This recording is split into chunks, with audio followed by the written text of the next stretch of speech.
नमस्कार साथियों, चैनल में आपका स्वागत है। आज की वीडियो में हम वैदिक सभ्यता से जो टेस्ट है, टेस्ट संख्या 1 जो है, जिसकी पीडीएफ हमारे जो व्हाट्सएप ग्रुप है उसमें उपलब्ध कराई गई थी, मतलब कि एक टेस्ट है, उसके सलूशन को हम देखेंगे। और इस पीडीएफ में कुल 20 प्रश्न हैं, हम इस 20 प्रश्नों को सॉल्व करेंगे। तो चलिए शुरू करते हैं आज का वीडियो और पहला प्रश्न देखते हैं। और पहला प्रश्न है, देखिए इसमें जो दो कथन दिए गए हैं, नीचे दिए गए कथनों पर विचार कीजिए। सिंधु सभ्यता पितृसत्तात्मक थी जबकि वैदिक सभ्यता मातृ सत्तात्मक थी। कथन बी है, सिंधु सभ्यता जो है गणतंत्रात्मक थी जबकि वैदिक सभ्यता राजतंत्रात्मक थी। बताना क्या है, ऊपर दिए गए कथनों में आपको सत्य कथन चुनने हैं। तो देखिए, सिंधु सभ्यता जो है पितृसत्तात्मक थी, ये बिल्कुल गलत है। सिंधु सभ्यता जो है मात्र सत्तात्मक मानी जाती है, क्योंकि काफी सारी जो मूर्तियां हैं वो नारियों की, स्त्रियों की प्राप्त हुई हैं, जिससे एक अनुमान लगाया जाता है कि उनकी जो सत्ता है जो एक वो मात्र सत्तात्मक सत्ता है। और वैदिक सभ्यता की जो सभ्यता है वो उसे पितृसत्तात्मक माना जाता है। तो इस प्रकार से जो कथन 1 जो है वो असत्य है। कथन बी पर देखते हैं, सिंधु सभ्यता गणतंत्रात्मक थी, बिल्कुल सही जवाब है। और वैदिक सभ्यता जो राजतंत्रात्मक थी, ये भी सही कथन है। तो इस प्रकार से कथन बी जो है इसका सही है। तो यानी कि कथन 1, 2 इसका सत्य है। तो इस प्रकार से इसका ऑप्शन सेकंड जो है ये सही है। अब अगला प्रश्न देखते हैं इसका। नीचे दिए गए कथनों पर विचार कीजिए। सिंधु सभ्यता नगरीय थी जबकि ऋग्वैदिक सभ्यता ग्रामीण थी।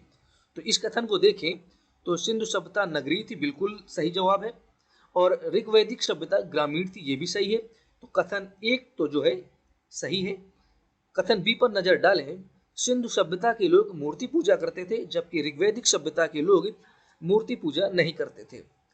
तो ये भी कथन सही है, क्योंकि सिंधु सभ्यता के समय जो खुदाई हुई है उससे कई सारी मूर्तियां मिलती हैं, बैलों की मूर्तियां मिलती हैं और कुछ नटराज टाइप की भी मूर्ति मिलती हैं, वो मतलब कि कह सकते हैं नारियों की।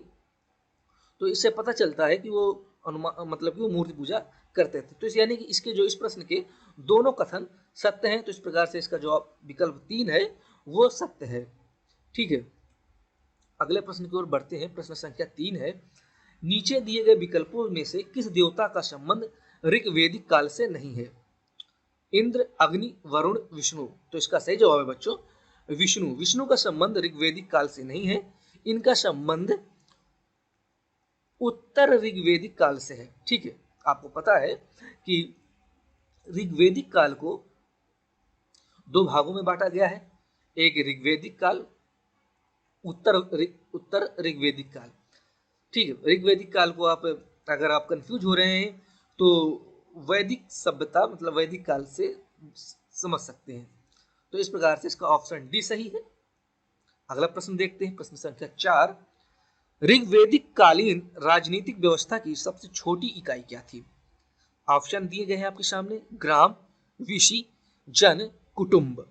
तो बच्चों इसका सही जवाब जो है कुटुंब। कुटुंब जो है ये सबसे छोटी इकाई थी।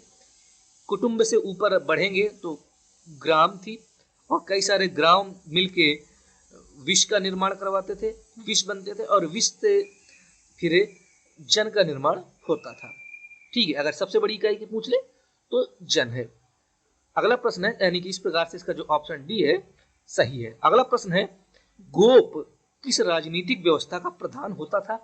विकल्प आपके सामने 4 हैं, जन, विष, स्थानिक, कुटुंब। तो इसका सही जवाब है बच्चों जन। जन का जो प्रधान होता था उसे गोप कहा जाता था। ठीक है, और विष के प्रधान को विषयपति कहा जाता था। तो इस प्रकार से इसका जो ऑप्शन ए है सही है। स्थानिक जो होता था वो, अगला प्रश्न देखते हैं। प्रश्न संख्या 6, ऋग्वैदिक काल में अमाजू किस समुदाय को इंगित करता था? मतलब आपको बताना है अमाजू किससे संबंधित है। पहला ऑप्शन है ऋण न चुका पाने वाले व्यक्तियों का। ऑप्शन बी है दासों का ऐसा समुदाय जो अपने मालिक की हत्या कर चुका हो। ऑप्शन सी है आजीवन अविवाहित रहने वाली कन्याओं का समूह। ऑप्शन डी है सती प्रथा को स्वीकार न करने वाली विधवाओं का समूह। तो इसका ऑप्शन सी सही है। ऐसी ऐसी कन्याओं का समूह जो आजीवन विवाहित रहता है, मतलब शादी नहीं करता है, उसे ऋग्वैदिक काल में अमाजू नाम से इंगित किया गया है, मतलब उन्हें अमाजू कहा जाता था। अगला प्रश्न है, ऋग्वैदिक सभ्यता में प्रचलित थी। ऑप्शन है विधवा पुनर्विवाह, बाल विवाह, सती प्रथा और उपरोक्त सभी। तो बच्चों, ऋग्वैदिक सभ्यता में जो है विधवा पुनर्विवाह प्रचलित थी, और ये जो बाल विवाह है, सती प्रथा है, ये दोनों प्रचलित नहीं थे। तो इस प्रकार से इसका ऑप्शन ए सही है। अगला प्रश्न देखते हैं, आयुर्वेद किसका उपवेद है? ऋग्वेद, सामवेद, अथर्ववेद, यजुर्वेद। तो बच्चों, जैसे आपको पता है कि कुल 4 वेद हैं और इन चारों वेदों के एक एक उपवेद भी है।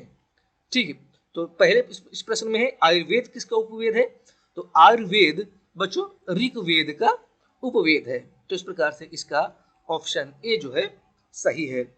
अगर प्रश्न संख्या 9 को देखें, आपको बताना है धनुर्वेद किसका उपवेद है?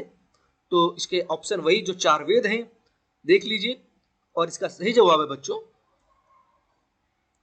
जो है धनुर्वेद जो है वो यजुर्वेद का उपवेद है। तो इस प्रकार से इसका ऑप्शन डी सही है।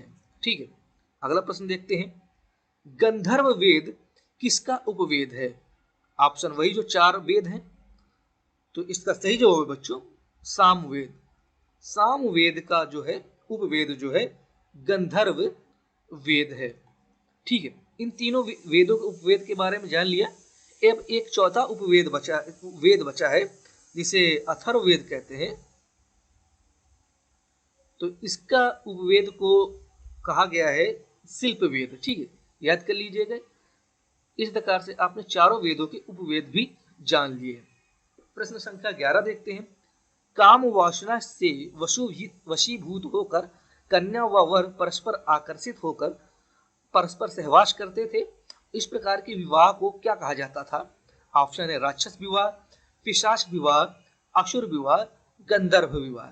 तो इसका सही जवाब है गंधर्व विवाह। ऐसे विवाह को गंधर्व विवाह कहा जाता था।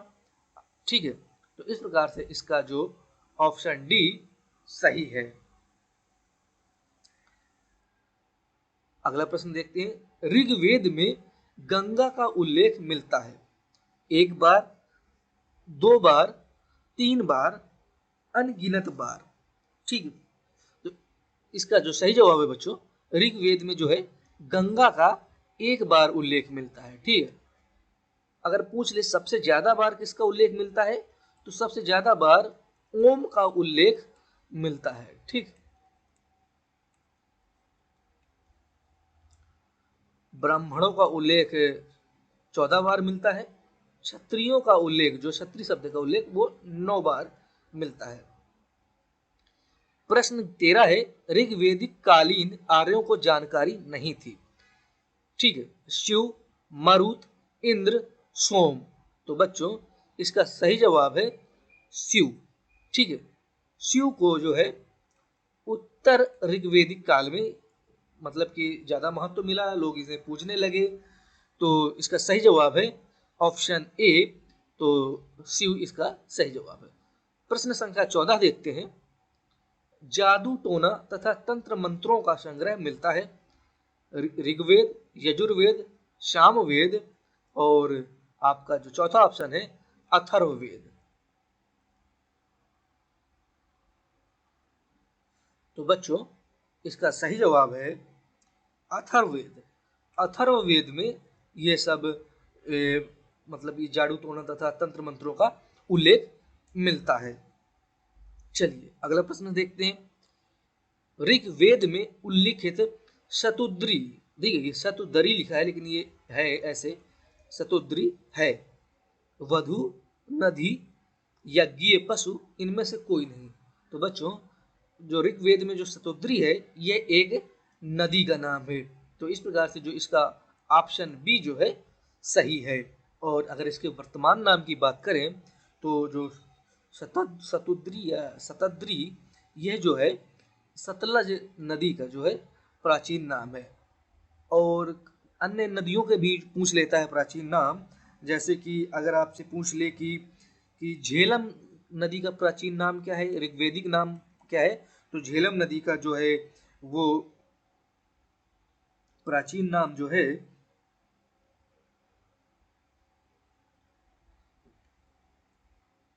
वितस्ता है। इसके अलावा जो ब्यास नदी का जो प्राचीन नाम है वह विपाशा है। इसके अतिरिक्त देखें रावी नदी का प्राचीन नाम है परुष्णी, ठीक है। और चिनाब नदी का प्राचीन नाम है अश्कनी, ठीक है। तो ये सब इन नदियों के प्राचीन नाम है या ऋग्वेदिक नाम है। अगला प्रश्न है, ऋग्वेद के किस मंडल में वर्ण व्यवस्था का उल्लेख है? 11वें, 10वें, 8वें, 5वें। तो बच्चों ऋग्वेद के 10वें मंडल में वर्ण व्यवस्था का उल्लेख है। आपको पता है कि 4 वर्ण होते हैं, ठीक है। अगला प्रश्न देखते हैं, निम्न में कौन सा विकल्प सही नहीं है? झेलम नदी का प्राचीन नाम स्ववस्तु नदी है, चिनाब नदी का प्राचीन नाम अश्कनी है, व्यास नदी का पुराना नाम विपाशा है और रावी नदी का पुराना नाम पुरुषरणी है, ठीक है। ये यहाँ पर है लिखना चाहिए था। तो आपको मैंने भी पिछले प्रश्न में जो इसकी व्याख्या बताई होगी तो उससे आपको समझ आ गया होगा कि झेलम नदी का जो है वह प्राचीन नाम स्ववस्तु नहीं है बल्कि वितस्ता है। तो इस प्रकार से यह जो विकल्प है यह सही नहीं है। तो ऑप्शन ए जो है इसका सही है। अगला प्रश्न है, उत्तर वैदिक काल के प्रमुख देवता थे? इंद्र, वरुण, मरुत, इंद्र, विष्णु, मरुत, मरुत, विष्णु, प्रजापति, प्रजापति, विष्णु, रुद्र। तो इसका सही जवाब है बच्चों प्रजापति, विष्णु, रुद्र, ठीक है। और बाकी जो है ये इनमें जो विकल्प सही नहीं बन रहा है क्योंकि इसमें विष्णु जो है, बाकी दो तो वैदिक काल के मतलब ऋग्वैदिक काल के, लेकिन विष्णु जो है उत्तर वैदिक काल का है। तो इस प्रकार से इसका ऑप्शन डी सही है। अगला प्रश्न देखते हैं, प्रश्न संख्या 19। ऋग्वैदिक सभ्यता थी, कृषि संबंधी अर्थव्यवस्था थी, शहरी जीवन का पतन हुआ, सती प्रथा प्रचलन में थी, पत्थर की मूर्तियों की पूजा होती थी। तो आपको बताना है कि इसमें कौन सा जो कथन सत्य है ऋग्वैदिक सभ्यता के बारे में। तो बच्चों इसका सही जवाब है ऋग्वैदिक जो सभ्यता थी वो कृषि सभ्यता थी, कृषि पर आधारित थी। तो यानी इसकी अर्थव्यवस्था जो थी कृषि संबंधी थी। तो इसका ऑप्शन ए सही है। शहरी जीवन का पतन हुआ, ये सभ्यता शहरी जीवन की थी ही नहीं, ग्रामीण जीवन पर थी, तो शहरी जीवन का पतन होने का कोई सवाल ही नहीं उठता है। सती प्रथा प्रचलन में नहीं थी, पत्थर की मूर्तियों की पूजा नहीं होती थी, ठीक है। तो इस प्रकार से इसका ऑप्शन सिर्फ एक जो है सही है। अगला प्रश्न देखते हैं, निम्नलिखित में गायत्री मंत्र का उल्लेख कहाँ मिलता है? 4 वेद हैं, ऋग्वेद, यजुर्वेद, सामवेद, अथर्ववेद। तो इसका सही जवाब है बच्चों ऑप्शन ए जो है, इसका जो गायत्री मंत्र का उल्लेख जो है ऋग्वेद में किया गया है। तो इस प्रकार से ऑप्शन ए सही है। तो दोस्तों ये था हमारे वैदिक सभ्यता टेस्ट 01 जो है इसके जो सोल्यूशन है और इसकी जो पीडीएफ है जो हमारा ये ग्रुप है UP PET RO का, उसमें हमने जो है टेस्ट उपलब्ध कराया था, बिल्कुल फ्री था। सेक्शनल टेस्ट था, मतलब कि एक टॉपिक से रिलेटेड था। तो अगर आप ऐसी पीडीएफ पाना चाहते हैं तो हमारे ग्रुप को ज्वाइन कर सकते हैं। तो फिलहाल इस वीडियो में इतना ही, मिलते हैं अगले वीडियो में जो इसका जो दूसरा जो पेपर होगा उसमें भी 20 प्रश्न होंगे। तो तब तक हमारे चैनल को सब्सक्राइब कर लीजिए, वीडियो को लाइक कर दीजिए और जो भी आपको अगर कोई प्रश्न समझ में नहीं आ रहा हो या डाउट हो तो उसे कमेंट करके बेहिचक पूछ लीजिए। मिलते हैं अगले वीडियो में।